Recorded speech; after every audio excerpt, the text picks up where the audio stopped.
नमस्कार, मैं हूं देवी शंकर सोनी और आप देख रहे हैं निष्पक्ष न्यूज़। पूरे प्रदेश में आगामी विधानसभा चुनावों को लेकर सियासी हलचल शुरू हो चुकी है। राजस्थान के 200 विधानसभा में, पूरे 200 विधानसभा में पार्टी का सिंबल पाने के लिए राजनीतिक पार्टियों के जो संभावित उम्मीदवार हैं उनमें होड़ मची हुई है। और ऐसे में मालपुरा की मैं आपको फिर बता दूं, ऐसे में 200 विधानसभा में सबसे चर्चित जो विधानसभा क्षेत्र है, सबसे टॉप 10 है, उनमें मालपुरा टोडा रायसिंह सबसे चर्चित है। उसके कारण क्या है चर्चित होने के, वो मैं आपको बताऊंगा। फिलहाल मेरे साथ में स्टूडियो में बैठे हुए हैं घासीलाल जी चौधरी। नमस्कार भाई साहब, निष्पक्ष न्यूज़ में आपका स्वागत है। मालपुरा विधानसभा टोडा रायसिंह क्षेत्र 2 कारणों से चर्चित है सर। एक कारण यह है कि ये आज़ादी से पहले एक जिला बोर्ड था, उसके बावजूद उसको जिला नहीं बनाया गया, तो पूरे राजस्थान में इसकी चर्चा हो रही है और अभी तक भी कोई घोषणा की ऐसा कोई संभावना लगती नहीं है कि मालपुरा जिला बन जाएगा। दूसरा कारण, 30 साल से प्रदेश कांग्रेस, राजस्थान में कांग्रेस की प्रदेश सरकार होने के बावजूद भी ये जिला नहीं बना, एक चर्चा कारण। तीसरा कारण और एक और है, वो है संवेदनशील एरिया। मालपुरा टोडा रायसिंह राजस्थान के सबसे ज़्यादा संवेदनशील एरिया में आता है, तो हम इसके ऊपर चर्चा करेंगे। सबसे पहले मैं आपसे एक परिचय ले लूँ कि भाई आप मूल रूप से कहाँ के निवासी हैं और राजनीति में आपका एक आने का एक विज़न जो है वो बताएं। मेरा मूल निवास है खुआड़ा गांव है, लांबा सिंह के पास में जी, और हमारी पंचायत आटोली जी। सर आप समाज सेवी, ये तो मुझे पता है, कोरोना काल में हम लोगों ने भी देखा है और क्षेत्र के निवासी भी जानते हैं, आपने काफ़ी समाज सेवा की। लेकिन समाज सेवा के साथ साथ आपका रुझान राजनीतिक तरफ कब से हो गया?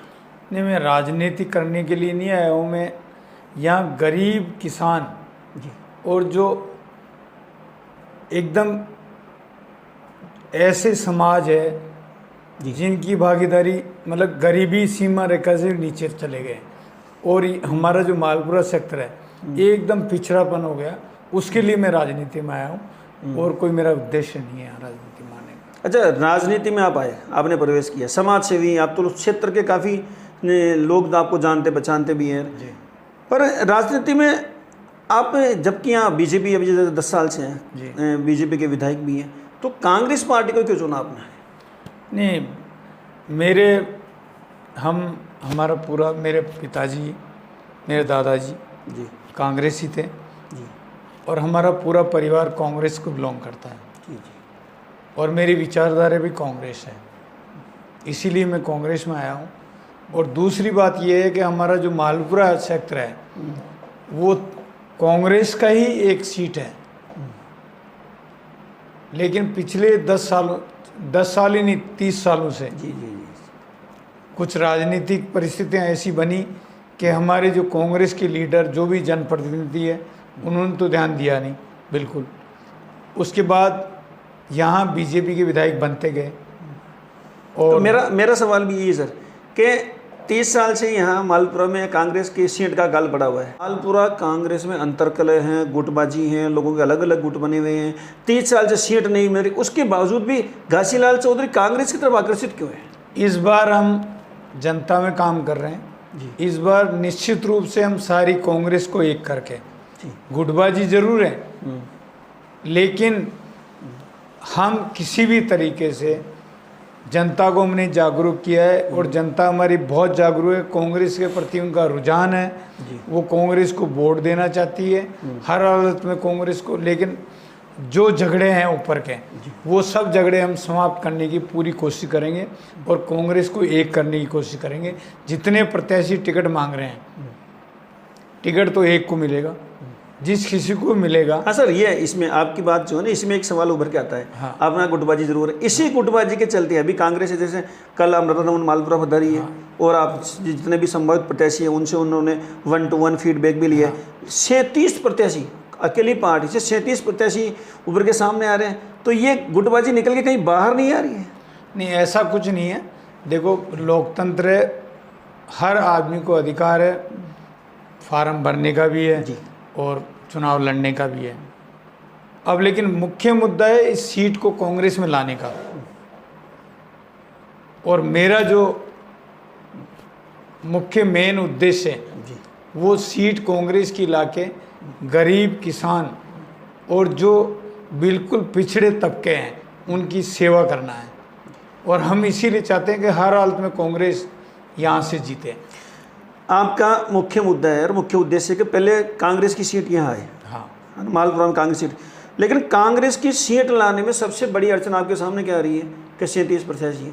अब मान लीजिए अगर कल को आपको कांग्रेस यहाँ से सिंबल दे देती, आप उम्मीदवार देते, तो बाकी के 36 प्रत्याशी है उनमें से बागी नहीं होंगे, बगावत नहीं करेंगे, विद्रोह नहीं करेंगे। नहीं, ऐसा कुछ नहीं होगा। हम हर प्रत्याशी को कोशिश करेंगे कि इस बार आप कांग्रेस के पक्ष में 33 साल से हमारी सीट नहीं है, एक बार मालपुरा के स्वाभिमान के लिए अपने आप को मालपुरा खड़ा करें, जी, व्यक्तिगत नहीं, सिर्फ मालपुरा खड़ा करे, सिर्फ कांग्रेस खड़ी करे। हम उनसे प्रार्थना करेंगे कि आप कांग्रेस के प्रति एकदम समर्पित हो जाए और मालपुरा के प्रति समर्पित होके एक हो जाए। अच्छा सर, एक चीज़ और बताइए, 37 प्रत्याशी हैं, कांग्रेस घासीलाल चौधरी को टिकट क्यों दे? ऐसा मैं कह भी नहीं रहा कि घासीलाल चौधरी को टिकट दो, लेकिन मेरा कहना यह है कि बीजेपी विधायक को कौन हराएगा उसको टिकट मिले। वो मतलब 10 साल के अंदर बीजेपी विधायक ने ऐसा कोई काम नहीं किया है जिसको हम याद करके ये सोचे कि यार ये काम तो हमारे विधायक जी ने बहुत अच्छा कर दिया और इससे बदले इनको वोट मिलने चाहिए। अगर कहीं कोई आदमी, मैं 289 गाँवों में दौरा कर चुका हूँ, मुझे तो एक आदमी ऐसा मिला नहीं कि हमारे विधायक जी ने यहाँ तो ऐसा काम कर दिया कि हम पूरा गांव उनको वोट देंगे। मतलब आपका कहने का सीधा सीधा तात्पर्य है कि घासीलाल चौधरी नहीं, कांग्रेस एक ऐसे कैंडिडेट को बनाए जो बीजेपी को हरा सके। हाँ। अच्छा सर, मान लीजिए कल को घासीलाल चौधरी को टिकट नहीं मिलता है, तो क्या घासीलाल चौधरी यानी कि आप कांग्रेस से बगावत करेंगे? नहीं, या जो पार्टी कैंडिडेट खड़ा करती है उसको हम कोई बगावत नहीं करेंगे जी। हम जिसको सिंबल मिलेगा उसके साथ में। मतलब आपके लिए पार्टी सिंबल महत्वपूर्ण है, ना कि पद है? हाँ, लेकिन गठबंधन के साथ नहीं है, कांग्रेस के सिंबल के साथ में है। अच्छा सर, ये गठबंधन वाली आपने बात चलाई जी। पिछले बार कांग्रेस जीतने की स्थिति थी मालपुरा में, सब कहते थे कि अब की बार कांग्रेस निकल जाएगी, लेकिन हुआ क्या? कांग्रेस ने गठबंधन किया, कार्यकर्ता निराश हुए, मायूस हुए, पार्टी की सीट चली गई। अब की बार एक और मुद्दा साथ में, गठबंधन के साथ में, वो मुद्दा क्या है कि भाई स्थानीय प्लस बाहरी जी। तो अगर मान लीजिए कोई बाहरी व्यक्ति आ गया, अभी भी जैसे थोड़े दिनों पहले आपके जब कार्यकर्ताओं का एक बैठक हुई थी, तो उसमें यहाँ के जो जिला अध्यक्ष हैं हीरालाल जी, उन्होंने भी कहा था कि हम चाहते हैं कि भाई यहाँ के स्थानीय उम्मीदवार को दी। तो आप क्या कहना चाहते हैं, बाहरी? हमारा ये कहना है कि हर हालत में स्थानीय को टिकट मिलेगा, और स्थानीय को नहीं मिलेगा तो हम हर लड़ाई लड़ने को तैयार हैं, लेकिन स्थानीय को ही टिकट दिलवाएंगे, चाहे उसके लिए कुछ भी करना पड़ जाए। कोई बाहरी प्रत्याशी ना तो जीतने में या कामयाब है, और न ही जनता उसको वोट देना चाहती है। हमने जनता का पूरा माइंड मतलब जनता का मूड भांपते हुए अभी चाहते हैं कि यहाँ के स्थानीय प्रत्याशी को टिकट दे, वही जीतेगा। बाहरी प्रत्याशी के जो चांस है या आसार है वो जीतने के कम है। अच्छा सर, इसके अलावा ये तो ये प्रत्याशी की बात। अब सीधी सी बात यह है कि एक फैक्टर और है, कन्हैयालाल चौधरी जो विधायक है यहाँ की, वो जाट है, आप भी जाट है, ये जाट फैक्टर है।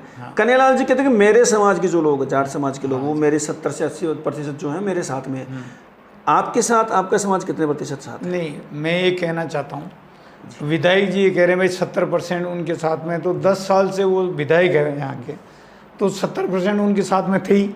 अब उनके सामने जब कोई कैंडिडेट ही नहीं था कोई, लेकिन अब जब अगर पार्टी मुझे टिकट देती है तो मैं उस वोट बैंक में से, मैं ज़्यादा नहीं कहता बात आपसे, लेकिन मैं सत्ते पर आधारित बात कहता हूँ कि मैं 60-40 का रेशो बना के रख दूंगा उनका। अच्छा, एक मालपुरा में जो सबसे बड़ा मुद्दा अभी ज्वलंत मुद्दा सर, मालपुरा में इस समय लगभग 200 दिन होने को आए, शायद 198 दिन हो गए जहाँ तक मुझे बताया। शायद मालपुरा को ज़िला बनाने की मांग को लेकर 198 दिन हो गए, मतलब 200 दिन मान लेते हैं। 200 दिन से मालपुरा को जिला बनाओ को लेकर धरना प्रदर्शन आयोजित किया जा रहा है। आप दिल से बताएं अपनी अंतरात्मा से, मेरी अंतरात्मा मैं ये कहता हूँ कि हमारा मालपुरा जिला बनना चाहिए और जिला बनने योग्य भी था, लेकिन हमारे विधायक ने कहीं रिकॉर्ड में उसको कहीं पेपर दिया ही नहीं। देखो, आम जनता तो कोई रिकॉर्ड देने जाएगी नहीं विधानसभा में, न मैं जाऊंगा न आप जाएंगे, जाएगा तो विधायक ही वहाँ। और ऐसा कुछ नहीं है कि जिला ऐसे रातों रात बन गया हो, भाई गुपचुप में जिला बना दिया हो। इसकी अधिसूचना भी जारी हुई है, कलेक्टर से भी रिपोर्ट मांगी है, तहसीलदार से मांगी है, एसडीएम से मांगी है और विधायक से भी मांगी गई है। मतलब अगर हमारे विधायक जी चाहते कि जिला बनना चाहिए तो वो वहाँ प्रतिवेदन दे सकते थे।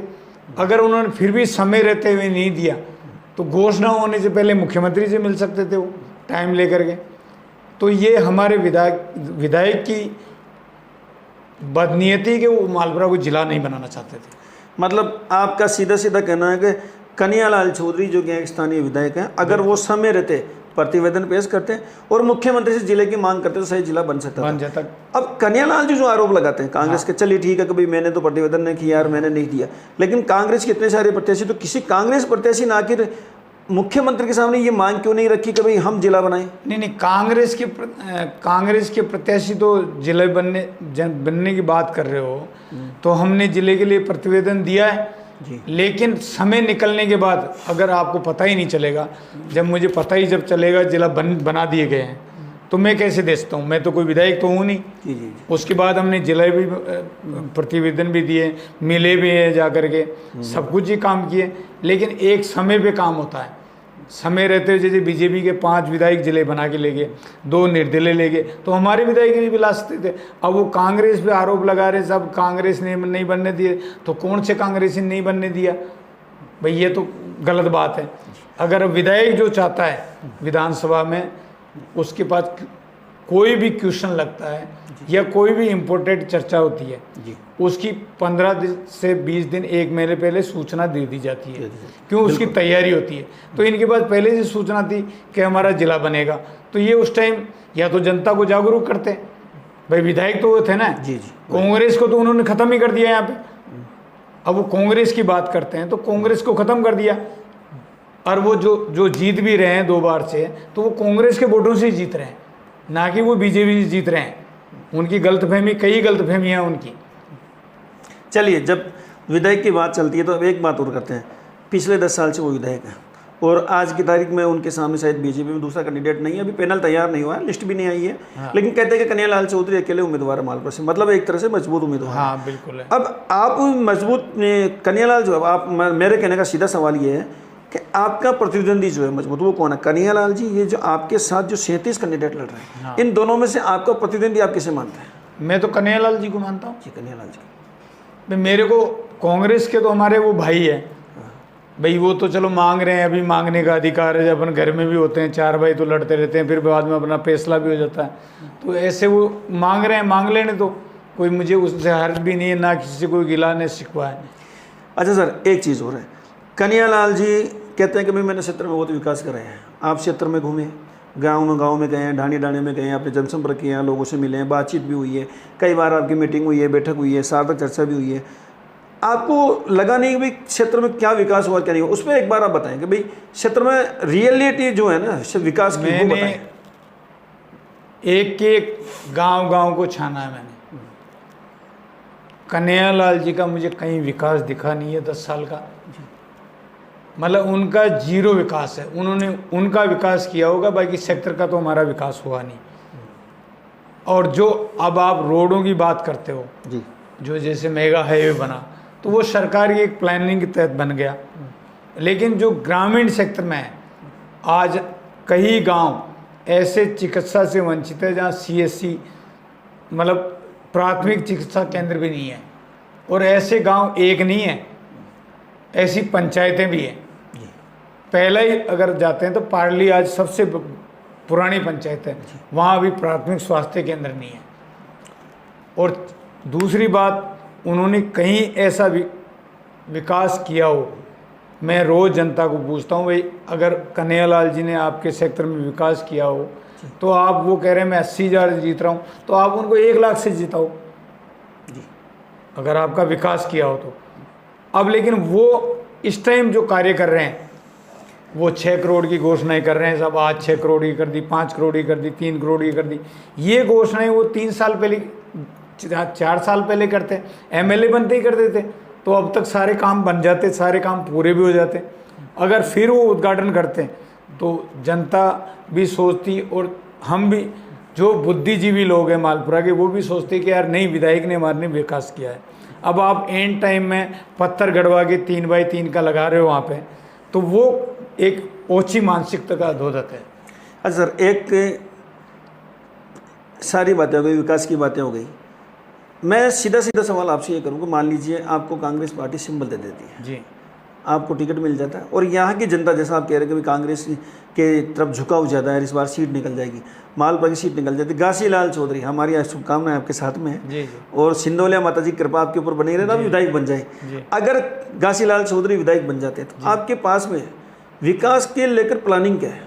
मैं सर एक मिनट, मेरा सवाल ये है कि सर 5 बुनियादी चीज़ें होती है क्षेत्र में, किसी भी क्षेत्र में विकास करने के लिए, शिक्षा, स्वास्थ्य, सड़क, पानी और रोजगार। तो इन 5 पर मैं आपसे बिल्कुल, मैं ये चाहता हूँ आपने स्पष्ट रूप से बताया कि ये 5 क्षेत्र में आप कैसे काम करें। हमारा क्लियर एकदम विजन है जी, पहला तो हम गरीब किसान उसके भले के हम लिए एक-एक मुद्दे की बात करें सर। अब सबसे पहले मुद्दा शिक्षा लेते हैं सर। पहला मुद्दा हमारा शिक्षा। चिकित्सा है। हाँ, चिकित्सा, ठीक। टोडा मालपुरा में एक ट्रॉमा हॉस्पिटल, जी, हमने एक पंपलेट भी जारी कर रखा है, वो किसी भी कीमत पर हम लेके आएंगे विधायक बनने के साथ साथ ही, चाहे विधानसभा में मैं रोज बोलना पड़े, चाहे मुख्यमंत्री जी के पास जाना पड़े, कहीं भी जाना पड़े। दूसरा हमारा शिक्षा, हर गांव में शिक्षा होगी। मैं देखता हूँ स्कूल में ताला बंद है, पट्टियाँ टूटी हुई है, हम हर स्कूल को जी, अच्छा सा माहौल देंगे पढ़ने का, वहाँ पे बच्चों को हमारा सबसे ज़्यादा फोकस ही बच्चों पर रहेगा। जी। तो शिक्षा के मामले में हर सेक्टर में, हर जगह जैसे यहाँ के मालपुरा कॉलेज के बारे में जो आपने देखा जर्जर अवस्था में है, देखो मालपुरा कॉलेज की जो हमारे विधायक जी की, ये एक तरह से इतनी मैं बड़ी भूल मानता हूँ उनकी कि उन्होंने ऐसे मुद्दे पे ध्यान नहीं दिया जिसमें 1500 बच्चे पढ़ रहे हैं, 1500 जो मालपुरा का भविष्य है। अब वो चाहते ही क्या है मुझे पता नहीं, कि वो चाहते तो इस कॉलेज को अभी तक अगर 2 करोड़ रुपये अपने फंड से भी दे सकते थे, जी जी, वहाँ पे छतें डलवा सकते थे, सब कुछ कर सकते थे, लेकिन वहाँ बैठने की व्यवस्था नहीं है, जर्जर हालत हो रखी है। तो सबसे पहला हमारा मतलब कॉलेज को हम जैसे ही हम, अगर हमें जनता जनार्दन ने मालपुरा के ने मैंडेट दिया तो हम कॉलेज का काम चालू करवा देंगे। अच्छा सर, इस शिक्षा में 2 चीज़ें और आपके संज्ञान में ला देता हूँ मैं। जी, मालपुरा के उपनगर है, टोड़ी है, लांबारी सिंगल, लावा और पचेवर है। जी, मैं लावा में एक सर्वे करने गया था, मैं आपको बता दूँ 65 साल से वहाँ 12वीं तक की स्कूल, कितने साल से, पिछले 65 साल से वो स्कूल कर्मरत नहीं हुआ है। तो मेरा क्या है, मैं पत्रकार होने के नाते एक आम नागरिक होने आपसे मांग करता हूँ, ऐसा कुछ हो तो आप विधायक बने नहीं बने, लेकिन इस मांग को आप जरूर उठाएं कि लावा, ये जो उपनगर है सर, इन उपनगर में अगर कॉलेज हो तो हमारे, मुझे लगता है कि शिक्षा के क्षेत्र में ज़्यादा आगे बढ़ सकते हैं। जहाँ तक मुझे पता है, ये जो मालपुरा के उपनगर है, छोटे छोटे उपनगर है, लेकिन इनकी जो आबादी है ना, जनसंख्या घनत्व है, ये मालपुरा से टक्कर देने वाले, आने वाले समय में ये बड़े कस्बे बनने वाले हैं। तो यहाँ जो जनसंख्या घनत्व है ना, वो काफ़ी ज़्यादा है। अगर यहाँ भी कॉलेज हो तो मैं आम नागरिक की तरफ से आपसे एक बात कर रहा हूँ, हम खुद चाहते हैं कि जैसे लांबा हरि सिंह, पचेवर, लावा, डिग्गी, ये बड़े कस्बे हैं जी। पहले तो हमने ऑलरेडी घोषणा है कि हमारी लांबा हरि सिंह में तहसील होगी, पचेवर में तहसील होगी, लावा भी तहसील होगी, हमारी डिग्गी में उप तहसील है, उसको भी क्रमबद्ध किया जाएगा।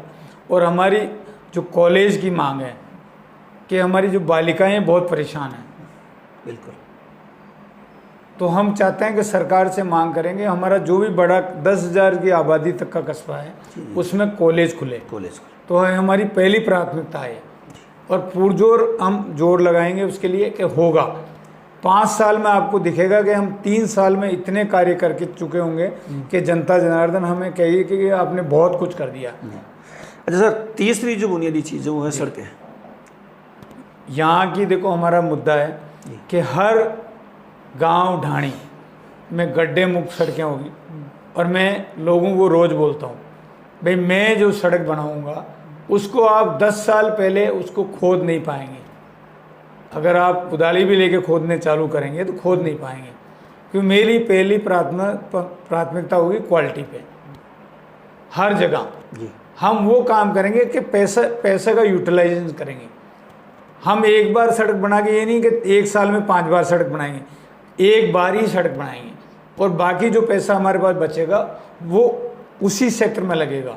जैसे पंचायत में स्वास्थ्य भवन नहीं है उसमें लगेगा, शिक्षा में लगेगा, और वहाँ मांग है जनता की, जहाँ छोटे तबके रहते हैं उनके अभी परिवार ज़्यादा बढ़ गए, जी। शादी ब्याह करने की जगह हम वहाँ पे एक कम्युनिटी सेंटर बनाएंगे, ये हमारी प्राथमिकता है वहाँ पे। अच्छा सर, चौथी जो इस मालपुरा टोडा रायसिंग क्षेत्र की सबसे बड़ी समस्या है कि राजस्थान का सबसे बड़ा बांध विश्वरूप बांध या होने के बावजूद पेयजल की समस्या से ग्रसित है। इसको हमने पहले से ही ले रखा हमारे, मेरी ये मांग है और मैं विधानसभा में रोज उठाऊंगा इस मांग को कि पहले हमारे टोडा मालपुरा को बीसलपुर का पानी पाइपलाइन से द्वारा दिया जाए, ना कि जल जीवन के जो कुएं खोद के फ्लोराइड का पानी जो रोज पिला रहे हैं। और जो इसमें जल जीवन में लोगों ने मतलब सरकार की तिजोरी तो खाली करी थी जी, लेकिन गरीब आदमियों की जेब भी खाली करी है। तो मैं उनसे प्रार्थना भी करता हूं कि वो उनके पैसे जाए नहीं गलती से भी। तो हम चाहेंगे कि हमारे बीसलपुर डैम का पानी हमें पूरे एरिया में पाइपलाइन के द्वारा फिल्टर प्लांट बना के जहाँ हमारा मेन सेंटर बनता है वहाँ से सप्लाई किया जाए और डेली पानी दिया जाए। ये मेरी मांग रहेगी, रोज विधानसभा में उठेगी ये मांग। अच्छा सर, मालपुरा टोडा रायसिंग की एक ज्वलंत समस्या है बहुत बड़ी।